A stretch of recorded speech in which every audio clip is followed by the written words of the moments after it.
terpapai, sehingga 2 kali ada surat seperti kemarin mungkin menerima 2 pemberitahuan dari sekolah.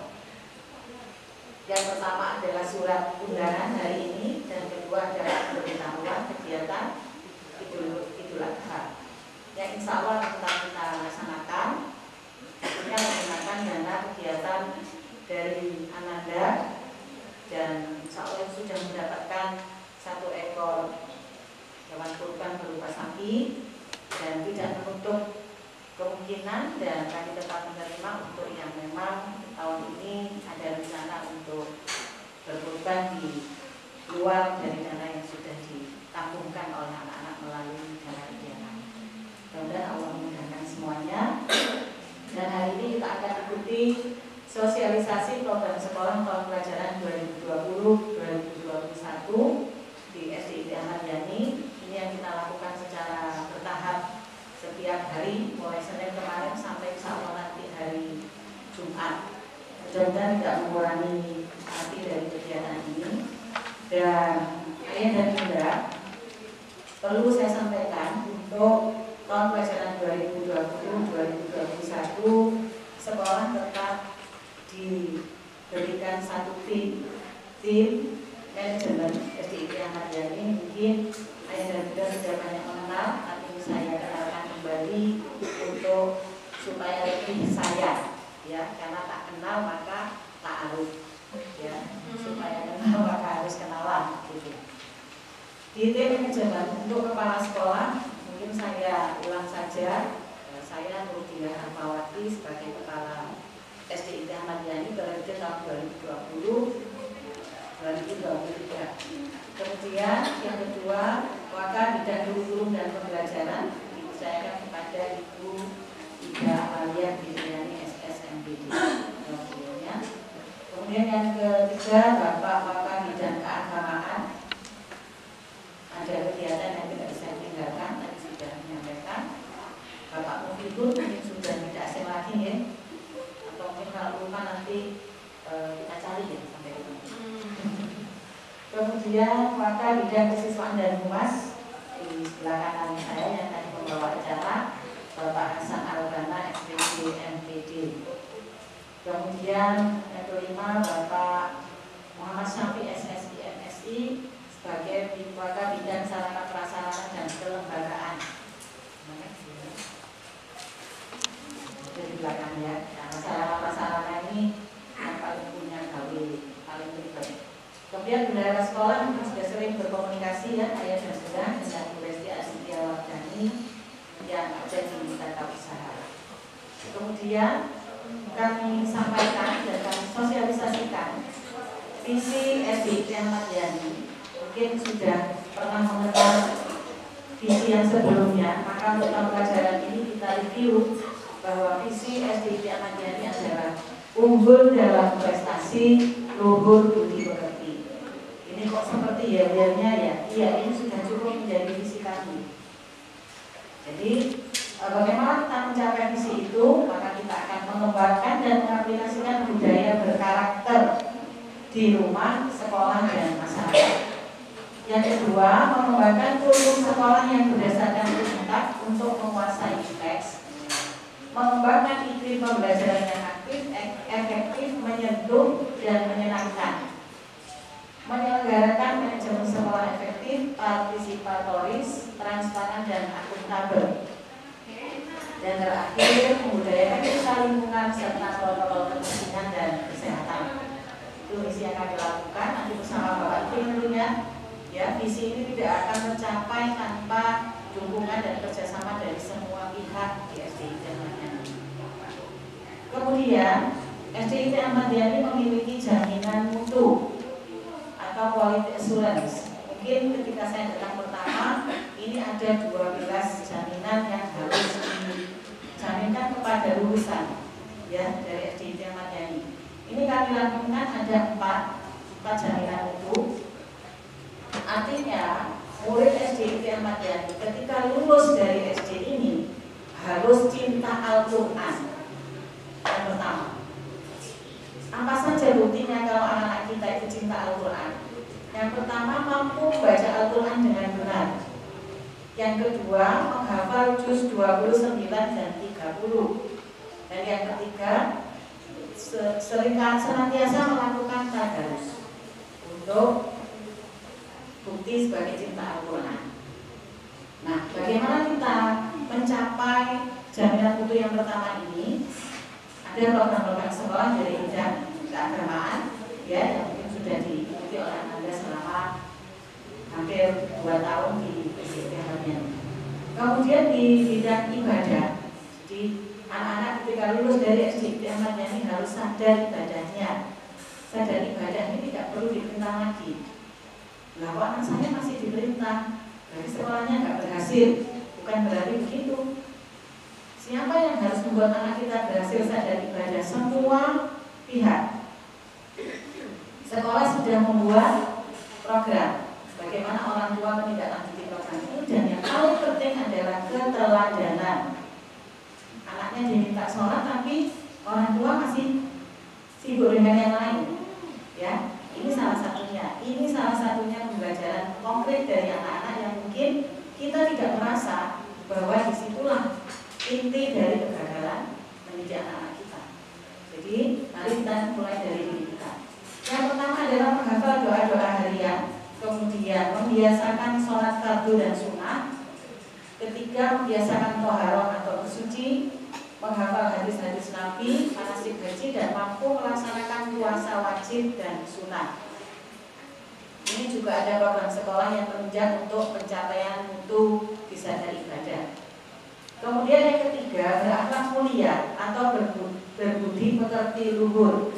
Yang pertama, bersikap 5S: sopan, santun, senyum, salam, saling sapa. Jadi ini memang menjadi satu budaya berkarakter di SDIP Ahmad Yani. Mohon ayah dan bunda membiasakan ini. Sopan dalam sikapnya, santun dalam bicaranya, kemudian selalu tersenyum bila bertemu dengan siapapun, karena senyum adalah sedekah. Kemudian selalu mengucap salam karena di dalam salam ada doa. Kemudian saling bersapa. Dan sekarang sapa kita, ya, dibatasi dengan cara yang lebih santun. Kalau biasanya kita bisa berjabat tangan, berpelukan, cipika-cipiki, pakai pihak dan terusnya, itu kita biasakan. Tapi sekarang kita harus membatasi dengan tetap mengucap salam setulus hati dan menyampaikan sambutan salamnya dengan sopan. Kemudian melakukan adab dan berdoa sehari-hari, mampu bersikap jujur, menjaga batasan pergaulan antar lawan jenis, bersikap bersih diri, bersih lingkungan, disiplin waktu, disiplin berseragam, disiplin dalam kegiatan pembelajaran, dan memiliki perilaku yang mencerminkan kemandirian di sekolah dan di rumah.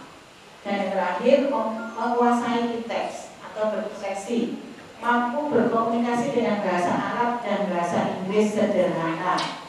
Kemudian mampu menguasai MS Office, desain grafis, dan internet. Nah, sekarang ini sangat dibutuhkan. Bersyukur ayah bunda hidup di zaman saat ini karena masih mengalami kemajuan teknologi. Hanya sekarang bagaimana kita berteknologi dengan tetap berkarakter. Jadi dengan kita semua, jaminan mutu ini mari kita capai dengan program-program sekolah. Semuanya sudah disediakan programnya. Bagaimana memonitoring sudah ada, ini tinggal bagaimana kita bekerjasama lebih intensif. Kemudian berikutnya, untuk pelaksanaan pembelajaran semester ganjil tahun ini, ya, kami melaksanakan pembelajaran dengan sistem jarak jauh. Tidak ada kehadiran ke sekolah, tidak ada bersentuhan dengan murid-murid. Ini adalah standar dari pemerintah. Standarnya seperti ini, bahwa semester ganjil ini, jadi mulai bulan Juli ini sampai nanti Desember, diperkirakan begitu, mudah-mudahan betul-betul bisa selesai dan corona segera pergi dari lingkungan kita. Amin, Allahumma amin. Ini berdasarkan surat edaran Mendikbud nomor 4 tahun 2020, surat edaran Sekjen Mendikbud nomor 15 tahun 2020, panduan pelaksanaan pembelajaran dari 4 kementerian: Kementerian Pendidikan dan Kebudayaan, Kementerian Agama, Kementerian Kesehatan, dan Kementerian Dalam Negeri. serta surat edaran Dinas Pendidikan Kota Malang dan dikuatkan dengan SK dari Yayasan Masjid Jenderal Ahmad Yani Kota Malang. Kemudian kurikulum pembelajaran di SD Ahmad Yani, saya hanya merefresh saja karena ayah dan bunda sudah wali murid 3 tahun ya di SD Ahmad Yani, tentunya sudah paham dengan ini. Saya hanya merefresh. Atau kemarin kalau mungkin kurang bisa memahami, sekarang menjadi lebih paham. Bagi murid pindahan ini hal yang baru, kemudian bisa dipahami bahwa kurikulum pembelajaran yang diberlakukan di SD Ahmad Yani yang pertama adalah kurikulum nasional. Kita tetap mengikuti kurikulum nasional karena kita sekolah dasar. Kemudian kurikulum kita pembelajarannya dilaksanakan dengan pendekatan tematik mulai kelas 1 sampai dengan kelas 6. Pembelajaran agamanya juga mengikuti kurikulum nasional berupa pendidikan agama Islam dan budi pekerti atau disingkat PAIBT. Biasanya kalau bilang PAIBT itu apa sih? Pokoknya pelajaran agama. Ternyata itu singkatan dari pelajaran pendidikan agama Islam dan budi pekerti. Kemudian muatan lokal bahasa Jawa dan muatan lembaga ada bahasa Inggris dan bahasa Arab. Ini dirapor anak-anak pasti tulisannya ini, karena secara formal kita lakukan pembelajarannya untuk mencapai nilai KI 3 terutama adalah muatan-muatan secara kurikulum nasional. Kemudian yang berikutnya adalah pembiasaan. Di pembiasaan ini senantiasa anak-anak diberikan kegiatan selalu berdoa kapan setiap saat. Ada buku panduan doanya. Kemudian sholat duha ini juga sudah dilakukan setiap hari. Kemudian Asmaul Husna dan menyanyikan lagu kebangsaan Indonesia Raya, melakukan amal Jumat, melaksanakan sholat duhur dan asar. Ini selama daring atau belajar jarak jauh juga dilakukan dengan dipantau oleh orang tua langsung dan dibuktikan dengan pengisian buku Binpres. Di sini letak kerjasama kita nanti. Jadi Bapak Ibu, ayah dan bunda mengawasi anak-anak melaksanakan kebiasaan ini dan menuliskan di buku Binpres apa adanya. Nanti kita bagian memotivasi bahwa anak-anak masih kurang. Tidak perlu tak sholat, tak tulis sholatnya tapi aja biar nilainya bagus, bukan itu. Tapi harus sebenarnya, karena ini nanti akan menjadikan di akhir nanti bagaimana hasilnya. Percuma kalau diberikan nilai bagus tetapi tidak otentik. Jadi mohon kerjasama orang tua semuanya untuk memberikan hasil pantauan apa adanya. Ini tidak mempengaruhi nilai akademik dan tidak ada label-label untuk anak-anak ini ada sih malah sholat jadi kelas kita nggak ada. Ya, jadi tetap ini menjadi pantauan orang tua dan sekolah nanti akan membantu memotivasi anak-anak apabila terjadi kebiasaan yang belum biasa dilakukan dengan tertib. Gitu. Kemudian amal Jumat ini kan tidak dilakukan karena sekolah tidak masuk. Bagaimana? Mohon dilanjutkan. Ada program-program di setiap kelas, ya, bahwa amal Jumat ini dilakukan di sekitar tempat tinggal. Bisa di masjid, bisa berupa sedekah, berupa makanan sehat mungkin atau yang lain tetap dilakukan. Dan sholat dulu serta asar juga mohon tetap ditertibkan untuk intensnya. Kemudian yang berikutnya adalah pengembangan diri. Pengembangan diri ini lebih kepada kegiatan ekstrakurikuler, outing class dan outbound. Jadi kalau ekstrakurikuler ini nanti kami tetap tawarkan. Ada beberapa ekstrakurikuler yang kami tawarkan yang memungkinkan dilakukan secara jarak jauh. Waduh, yang pokok aja kuala sudah ngajarinya apalagi